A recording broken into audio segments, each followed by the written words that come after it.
एक बार फिर आप सबका स्वागत है। आप देख रहे हैं इंडिया टीवी पर मोदी सरकार के आज के बजट का संपूर्ण विश्लेषण। और हमारे साथ ये बजट आपको बड़ी सरल भाषा में समझाने के लिए अपनी तर्क शक्ति के लिए मशहूर पूर्व केंद्रीय मंत्री रविशंकर प्रसाद जी जुड़ रहे हैं। रविशंकर जी, बहुत स्वागत है आपका आज इंडिया टीवी पर। और मैंने वादा कर दिया है, अब आपको निभाना पड़ेगा, ये बजट देश को समझाना पड़ेगा।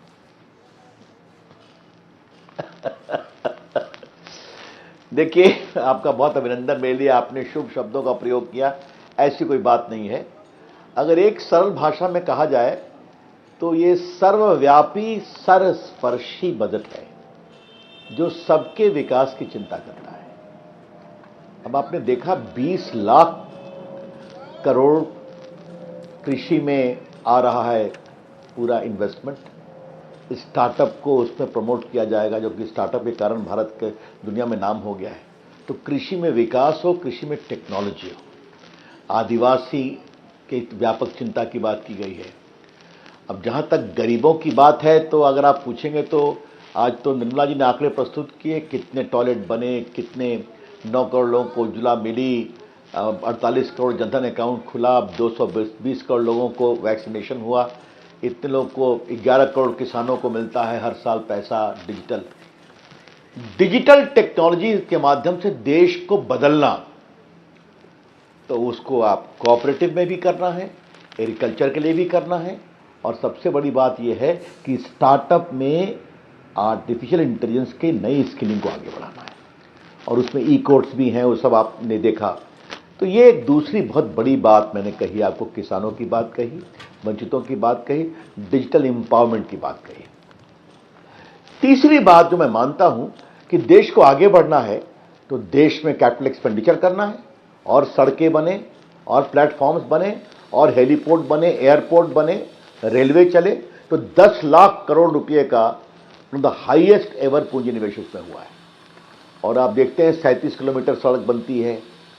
आप इसी में आप एक संख्या और याद करिए, मैं डिजिटल की बात करता हूं। भारत की आबादी 132-31 करोड़, भारत में आधार है 130 करोड़, भारत में मोबाइल फोन है 120 करोड़, भारत में स्मार्टफोन है 80 करोड़, भारत में इंटरनेट कनेक्शन है लगभग 75 से 70 करोड़। तो ये सब करके दिखाया ना हमने। अब उसको और आगे बढ़ाना है कि जीवन और सरल हो, कंप्लायंसेस खत्म हो, प्लस हमारी आजीविका बहनों के लिए जो काम किया, जो आज के बजट में महिलाओं के लिए जो इन्वेस्टमेंट की बात है, और जो मिडिल क्लास है उसके लिए जो आपने देखा होगा इनकम टैक्स स्लैब को 5 से 7 लाख किया गया। और देखिए, इसके पीछे का दर्शन समझना आपके दर्शकों के लिए बहुत जरूरी है। प्रधानमंत्री ने कहा कि हम भारतीयों के ईमानदारी को ट्रस्ट करेंगे, तुम टैक्स दो। और आप देखिए कितना अधिक बढ़ गया डिजिटल सिस्टम से। आज उन्होंने पूरी संख्या दिया कि देश में टैक्स का रिटर्न भरना और टैक्स का कंप्लायंस कितना आगे बढ़ गया, क्योंकि तंग करना बंद कर दिया गया। लोग ईमानदारी से टैक्स दे रहे हैं, तो टैक्स दे रहे हैं तो गरीबों को 80 करोड़ लोगों को खाना भी खिलाया जा रहा है 2 लाख करोड़ से, सड़कें भी बन रही हैं, और आज हमने मिडिल क्लास की चिंता भी की, बाकी की चिंता की, स्लैब को। तो इस पूरे इसका दर्शन समझना चाहिए, सर्वव्यापी सर्वस्पर्शी। और एक बात मैं और कह दूं, जो मुझे आप अनुमति दीजिए, जी जी, कि जिस तरह योग को दुनिया में जगह बनाई, जिस तरह से आयुर्वेद को दुनिया में जगह बनाई, उसी प्रकार से भारत के गरीबों और छोटे किसानों का बाजरा, रागी इत्यादि को अब श्री अनाज का नाम दिया है। और श्री अनाज के माध्यम से दुनिया में भारत का ये छोटे किसानों द्वारा उत्पादन की चीज जाएगी। तो आप समझते हैं कि मोदी जी छोटे लोगों की चिंता कैसे करते हैं और उनको क्या बड़ा सम्मान देते हैं। ये बहुत बड़ा अभिनंदनीय काम है, मैं कहना चाहूँगा। रविशंकर जी, बजट एक बहुत बड़ी एक्सरसाइज होती है, इसके बहुत पहलू होते हैं, तो हम आपसे बात करेंगे सब पहलुओं पर। लेकिन मैं जो विपक्ष कह रहा है, एक रिएक्शन जरूर आप उस पर पहले दे दें ताकि इसका आरोप का जवाब आ जाए। विपक्ष कह रहा है, क्या हुआ तेरा वादा, बेरोजगारी महंगाई निर्मला जी दोनों ही नहीं घटा पाई। अच्छा, हमको ये बताइए कि विपक्ष का जवाब मैं क्या दूं। आज तक विपक्ष को मोदी जी की सरकार में एक भी अच्छाई दिखाई पड़ी है? और आपने जबकि बात की विपक्ष की, तो मोदी जी ने 3 मूर्ति पर अपनी मूर्ति नहीं लगाई, भारत के सारे प्रधानमंत्रियों की मूर्ति लगाई। मोदी जी 14 से लाल किले की प्राचीर से क्या कहते हैं कि भारत को बनाने में सारे प्रधानमंत्रियों का योगदान है, मैं सबको प्रणाम करता हूं, नेहरू जी से लेकर इंदिरा गांधी से लेकर राजीव गांधी तक। तो मोदी जी का बड़ा हृदय देखिए कि जाके देखे कांग्रेस वाले कि खाली नेहरू जी नहीं है 3 मूर्ति में, वहां राजीव गांधी भी हैं, वहां इंदिरा गांधी भी हैं, वहां शास्त्री जी भी हैं, वहां नंदा जी भी हैं, वहां गुजराल जी भी हैं, वीपी सिंह भी हैं, सबको सम्मान दिया, मोरारजी भाई को भी दिया है। मोदी जी की फोटो नहीं लगी है। तो ये हमारा ही हृदय है। अब उनका काम ही है गाली पढ़ना, तो पढ़ें। लेकिन एक बात मैं जरूर कहूंगा, आज मैं भी हाउस में बैठा हुआ था जी, जब इनकम टैक्स के स्लैब को 5 लाख से 7 लाख किया गया एग्जम्पशन का, तो वो भी ताली बजा रहे थे। जब रबर के लिए एग्जम्पशन दिया गया तो केरला वाले कांग्रेस के लोग भी ताली बजा रहे थे। और जब शुगर फैक्ट्री कोऑपरेटिव के लिए नए अवसर की घोषणा की गई तो पूरे महाराष्ट्र के लोग भी ताली बजा रहे थे। तो जो भैया अंदर में ताली बजा रहे थे, बाहर भी आके बोल देते। अब मैं आता हूं महंगाई पर। अच्छा क्या आपने बात किया, मुझे इसका जवाब देने दीजिए। मैं अपनी सीमित तर्क शक्ति से इसका उत्तर देने की कोशिश करता हूं। दुनिया में एक तो कोविड आया और उसके बाद से यूक्रेन की लड़ाई आई, उसके कारण काफी परेशानी हुई। आप भी जानते हैं, ग्लोबल सप्लाई चेन परेशान हुआ। काश हमारे यहां खूब तेल होता। हमारे यहां कोयला है, लोहा है, एल्युमिनियम है, कुछ मामले में सोना और चांदी भी है, लेकिन तेल नहीं है, तेल कम है। तो इथेनॉल का हम तेल बना रहे हैं, लेकिन तेल बाहर से लाना पड़ता है। तो दुनिया की महंगाई बढ़ी है, लेकिन एक बात आप जान लो मेरे दोस्त, भारत की महंगाई दुनिया में सबसे कम है, तमाम आर्थिक दुनियावी चुनौतियों के बावजूद। और हम अपने किसी भी कमिटमेंट में पीछे नहीं गए। अगर 220 करोड़ लोगों को वैक्सीनेशन लगाया तो मुफ्त लगाया कि नहीं लगाया? 80 करोड़ लोगों को खाना खिलाया कि नहीं खिलाया, मुझे बताइए। सड़कें बनी कि नहीं बनी, और आगे भी बनेगी। तो एक बात है कि भारत में लगभग 5% महंगाई है, वो कम हो रही है। अब मैं बेरोजगारी की बात भी कहना चाहता हूं, और थोड़ा मुझे अवसर दीजिए जी। अगर देश में हाईवे बनेगा तो मजदूरों को अवसर मिलेगा कि नहीं मिलेगा? अगर बिजली लगेगी गांव से और लेकर आज तक, हेलीपोर्ट एयरपोर्ट बन रहे हैं तो मजदूरों को अवसर मिलेंगे कि नहीं मिलेंगे? गाड़ियां चलेंगी तो ट्रांसपोर्टेशन का अवसर मिलेगा कि नहीं मिलेगा? तो ये नौकरी के अवसर, रोजगार के अवसर मिलते हैं कि नहीं मिलते हैं? क्योंकि मैंने वो विभाग देखा है, भारत में सिर्फ 2 मोबाइल फैक्ट्री थी 2014 जब हम आए थे। आज भारत में 270 मोबाइल फैक्ट्री है। और कोरोना काल में हम लोग मोदी जी के आशीर्वाद से चाइना से उठा करके 14 फैक्ट्री एप्पल के लिए हिंदुस्तान। आज भारत में एप्पल भी बनता है, सैमसंग बनता है, और जहां आपका स्टूडियो है नोएडा इलाके में, ग्रेटर में 93 फैक्ट्रियां हैं। आज वहां लाखों लोगों को नौकरी मिलेगी, प्रत्यक्ष और अप्रत्यक्ष। आज एप्पल, सैमसंग, सबों का यहाँ मैन्युफैक्चरिंग हो रहा है। इलेक्ट्रॉनिक की बात निर्मला जी ने कही है। तो ये जो पूरा हो रहा है, ये किसके लिए हो रहा है? उससे रोजगार मिलता है कि नहीं मिलता है? तो अब लोग नहीं देखना हाँ, और एक बात, एम्प्लॉय प्रोविडेंट फंड ऑर्गेनाइजेशन में 27 करोड़ लोग जुड़े हैं। ये कहां से आए, आप मुझे बताइए। हर साल संख्या कहां से बढ़ती है? आप भी जानते हैं, आप इतने अनुभवी पत्रकार स्वयं हैं। ईपीएफ उन्हीं का कटता है जिनकी नौकरी फॉर्मल होती है, प्राइवेट में भी या गैर सरकारी। तो यही तो बात है। और रविशंकर जी, कोई नहीं जैसे देखना महंगाई की चाहे तो बात हम हुई क्या थी, बताएं? आज आपने कई कांग्रेस के मित्रों से बात की, उनके प्रवक्ता आए हुए थे। उनका कहना यह था कि आप ये भी तो देखें कि चाहे किसान की बात लें तो उसकी इनपुट कॉस्ट कितनी बढ़ गई है। उसकी बीज से लेकर के खाद, पेस्टिसाइड, उसका ट्रैक्टर, उसके उपकरण कितने महंगे हो गए, सब पर जीएसटी लगा दिया है। डीजल कितना महंगा कर दिया है इस सरकार ने। अब आप मध्यम वर्ग को थोड़ी राहत दे रहे हो, कह रहे हैं अभी तेल के दाम 2 रुपया बढ़ जाएगा, सब बराबर हो जाएगा। मेरा जवाब बहुत सिंपल है इसका, कि जो इन्होंने बात की तो अपने कांग्रेसी राज्य में क्यों नहीं एक्साइज को और कम कर देते हैं? मैं फिर कह रहा हूं आपसे, भारत सरकार ने तमाम चुनौतियों के बावजूद एक्साइज ड्यूटी कम की कि नहीं की? बाकी कम किया कि नहीं किया? आपने देखा होगा 5 रुपए 10 रुपए किया कि नहीं किया? लेकिन जो राज्य लगाते हैं ड्यूटियां और वैट,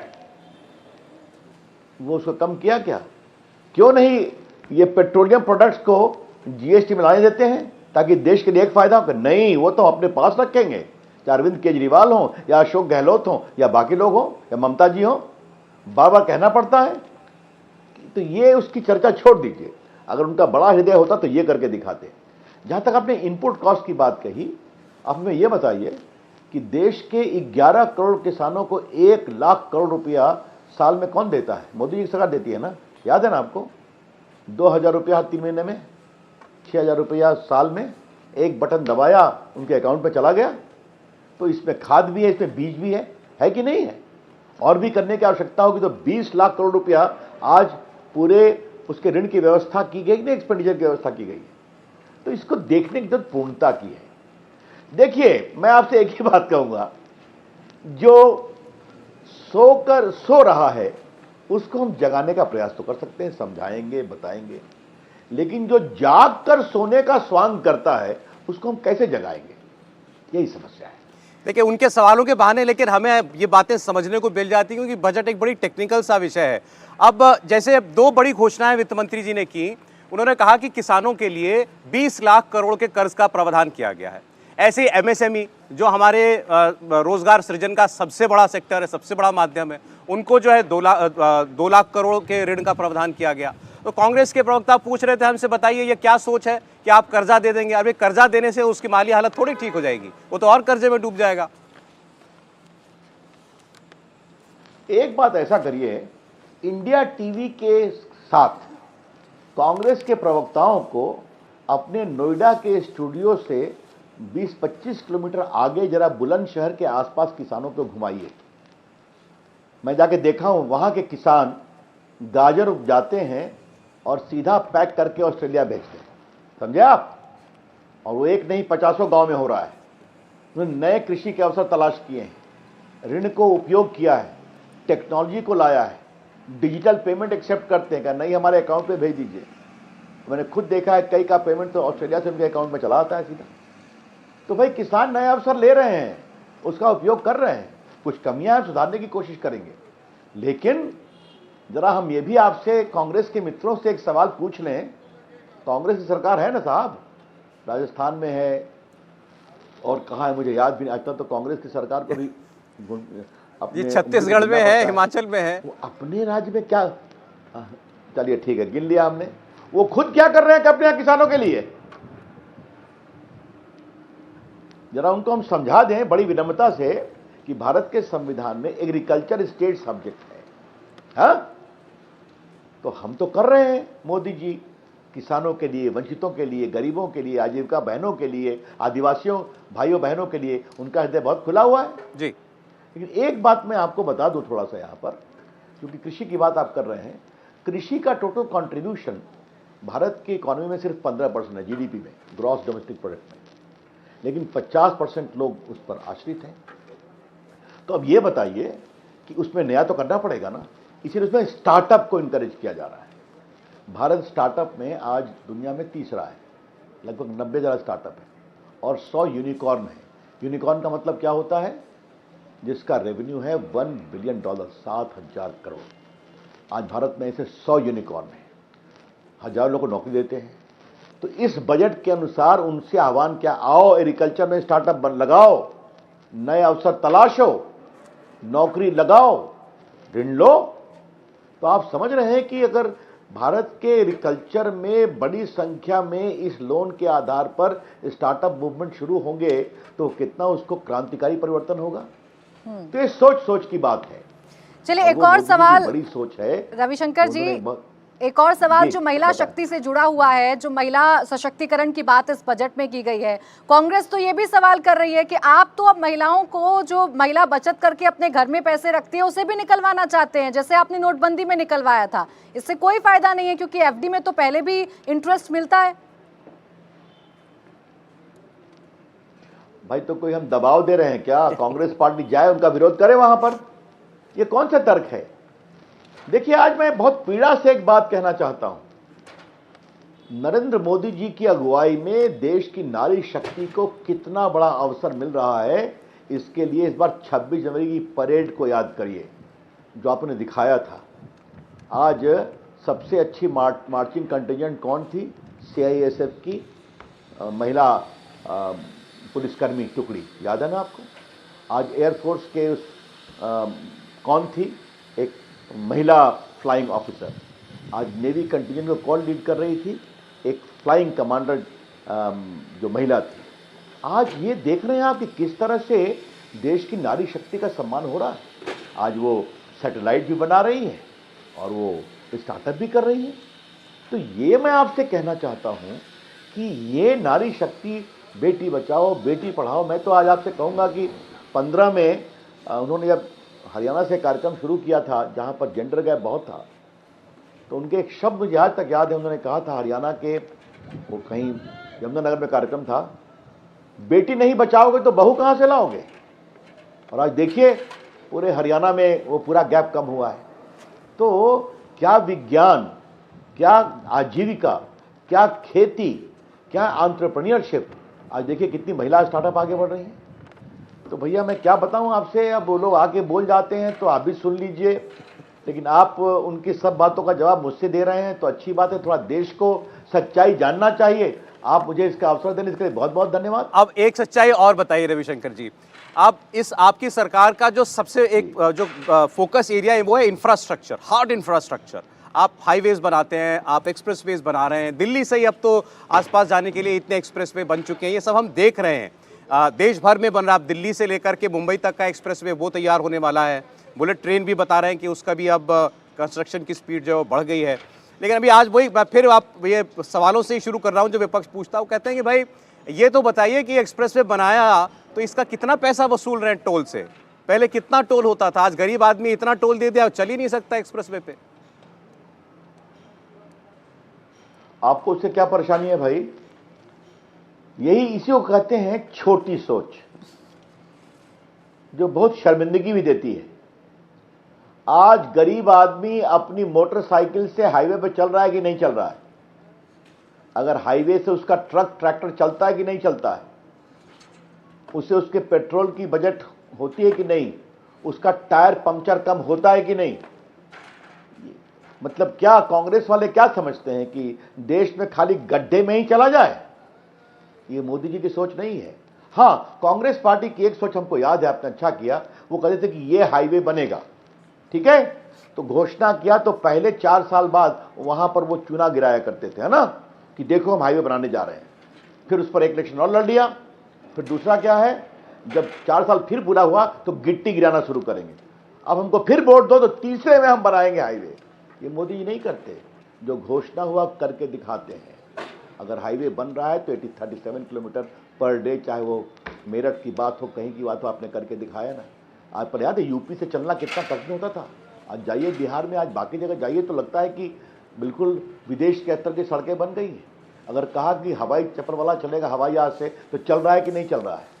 अब मुझे ये बताइए, मुझे अपने पूरे आईटी मंत्रालय का सबसे बड़ा संतोष एक बात का होता है, जब मैं गांव में जाता हूं तो बच्चे कहते हैं रवि भैया हम भी गूगलिंग करते हैं, हम भी सर्च इंजन चलाते हैं, और उनके चेहरे की मुस्कान देख के मुझे अंदर संतोष मिलता है। और मैं अपने नेता नरेंद्र मोदी को प्रणाम करता हूँ। वो डिजिटल इंडिया की सोच से वो दिखाई पड़ता है। इनका करके दिखाया कि नहीं करके दिखाया? ये हम करके दिखाते हैं और करके दिखाएंगे। अब सवाल लोग पूछते रहते हैं, चाहे सड़क हो या बिजली। अगर और देखिए आज आपने पूछा है तो मैं एक वो बता दूं, एक दिन कैबिनेट में मोदी जी ने कहा था कि ये देखो 22-23 हजार गांव बचे हुए बिना बिजली के, तुम लोग क्या करते हो? 6 महीने में होना चाहिए। हम लोग सब लोग गए, आज पूरे देश के गांव गांव में बिजली पहुंच गई। 4.5 करोड़ आदि ये प्रधानमंत्री ग्रामीण आवास बने कि नहीं बने, और पैसा देने बना करके। तो देखिए हम लोग जो बोलते हैं वो करके दिखाते हैं, और बाकी सपने दिखाने वालों को दिखाने दीजिए और आपके चैनल पर दूसरी की आलोचना करने दीजिए, हमें कोई दिक्कत नहीं। एक अंतिम बात आपसे जरूर करना चाहते हैं रविशंकर जी, क्योंकि प्रधानमंत्री ने देश को एक ऐसा सपना दिखाया है जो अगर साकार हुआ तो इस देश की किस्मत बदलने वाली है। हमारी जर्नी होगी 2047 तक, जब वो कहते हैं कि हमें विकसित राष्ट्र बनना है, डेवलप्ड नेशन। डेवलप्ड नेशन की बात करते हैं तो अमेरिका दिमाग में आता है, इंग्लैंड दिमाग में आता है, जर्मनी, फ्रांस, ऐसे जो जहां पर किसी चीज़ की हमें कमी नहीं दिखाई देती, वो देश हमें दिखाई देते हैं। विपक्ष कह रहा है भाई ये भी झुंझुना है, 25 साल में अब यहां से वहां कैसे पहुंचेंगे? देखिए हम झुंझुने की बात नहीं करते हैं, हम हकीकत की बात करते हैं जो जमीन पे उतरता है। 47 करोड़ जनधन अकाउंट खुले कि नहीं खुले, 9 करोड़ लोगों को उज्ज्वला मिली कि नहीं मिली, आप मुझे ये बताइए कि आज डायरेक्ट बेनिफिट ट्रांसफ़र में 27 लाख करोड़ रुपए लोगों के अकाउंट में जाते हैं कि नहीं जाते हैं। आज मनरेगा हो या फूड ग्रेन का सब्सिडी हो, इसमें चोरी चमारी बंद हुई कि नहीं हुई। अगर आज one nation one ration card है तो बनता है कि चलता है कि नहीं चलता है। आज देश में फिनटेक मूवमेंट है तो लगभग 7 लाख करोड़ रुपए का पेमेंट सिर्फ लास्ट ईयर डिजिटल हुआ है, तो ये हुआ है कि नहीं हुआ है। ये मैंने आपको, अगर हमने कहा मोबाइल मैन्युफैक्चरिंग बढ़ाया है तो 2 से 270 किया है कि नहीं किया है। आज made in India Apple phone और सैमसंग फ़ोन बाहर में एक्सपोर्ट हो रहे हैं कि नहीं हो रहे हैं। आज भारत के डिफेंस उपकरण बाहर में जाते हैं कि नहीं जाते हैं। आज 220 करोड़ टीका लगाया कि नहीं लगाया, कि आज भारत में जहाँ कुछ न टीका था, न कोई चीज़ थी, न कोई किट था, सब बनने लगे और दुनिया के 80 देश भी कहते हैं कि हमें किट दे दीजिए। आज योग को दुनिया में पहुंचाया कि नहीं पहुंचाया। आज काढ़ा आयुर्वेद दुनिया अप्रिशिएट करती है कि नहीं। तो ये हमारे काम करने का तरीका है भाई, हम ऐसे ही करते हैं और ऐसे ही करते रहेंगे। हाँ, हम ये कभी नहीं कहते सब कुछ ठीक हो गया, लेकिन भारत ठीक होने के रास्ते पर आ रहा है और ये बहुत बड़ा अन्याय है कि आम आदमी को अच्छी सुविधा नहीं चाहिए। मोदी जी ने कहा था कि हवाई चप्पल वाला चलेगा हवाई जहाज से, तो आज जाके देखिए हवाई जहाज में हवाई चप्पल वाले चलते हैं कि नहीं चलते हैं। आपको एग्जाम्पल बताऊं, मेरी कंस्टिट्यूंसी पटना साहिब में जाना पड़ता है तो कई बार हमारे गल्फ कंट्री के बिहार के लोग आते हैं तो कहते हैं कि रवि जी आप एक हमारे लिए जहाज़ छपरा सिवान क्यों नहीं उतरवा देते हैं। हमको यहाँ से अपने गांव के लिए, फिर अब हम दुबई से सीधा अपने गांव पहुँचना चाहते हैं। पटना दरभंगा में एक हवाई अड्डा खोला गया, पिछले अक्टूबर तक 9 लाख पैसेंजर चले हैं, समझे आप। और वहाँ से जाते हैं लोग अहमदाबाद, त्रिवेंद्रम, कोच्चिन, चेन्नई, मुंबई, और लोग बड़ी मस्ती से हैं। तो ये सोच गलत है कि आम आदमी पार्टी नहीं चाहता है सुविधा आए, वो भी अवसर चाहता है, उसमें उद्यमशीलता है और उसमें अच्छा जीवन जीने की आशा है। तो मोदी जी कहते हैं गरीब को भी हम अच्छी सुविधा उपलब्ध कराएंगे। अगर कांग्रेसी इससे परेशान हैं तो जय श्री राम जी की, उनको रहने दीजिए। आप उनको बुला करके थोड़ा हमको और गाली पड़वा दीजिए, क्या फर्क पड़ता है, हमें कोई दिक्कत नहीं है। उनके स्वभाव में नरेंद्र मोदी के काम की तारीफ करना नहीं है। नहीं, लेकिन अब आज आपसे बातें हो गई सारी, अब मैं आपकी बातें उन तक जरूर पहुंचा दूंगा। रविशंकर जी, बहुत धन्यवाद आपका हमसे जुड़ने के लिए। देश तरक्की की राह पर चले, यह हर देशवासी की कामना है। बहुत शुक्रिया आपका। बहुत बहुत धन्यवाद जी, बहुत बहुत धन्यवाद। इंडिया टीवी हर वक्त हर जगह डाउनलोड करने के लिए सर्च करें India TV news Google play store या ऐप स्टोर पर।